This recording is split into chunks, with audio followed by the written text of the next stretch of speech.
আসসালামু আলাইকুম। কেমন আছেন সবাই? আশা করি সবাই ভালো আছেন। এই যে দেখতে পাচ্ছেন আমার ছাদ বাগানের থাই সফেদা গাছ। মাশাআল্লাহ, প্রত্যেকটা ডগায় ডগায় ফুল চলে আসছে।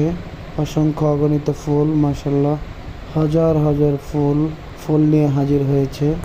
এই যে এদিক দিয়ে আবার সফেদা ধরে আছে ছোট ছোট, এদিক দিয়ে আবার নতুন করে ফুল আসতেছে।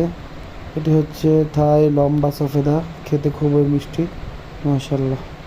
গাছটি একটি ছাদের মধ্যে, একটি হাফ ড্রামের মধ্যে লাগানো। গাছের বয়স প্রায় 2 থেকে 3 বছর। অসম্ভব সুন্দর ফলন হয়, মাশাআল্লাহ। আপনারা চাইলে আপনাদের বাসার ছাদের মধ্যে এই জাতের একটি সফেদার গাছ লাগাতে পারেন। খুবই অসাধারণ ফল হয়, মাশাআল্লাহ।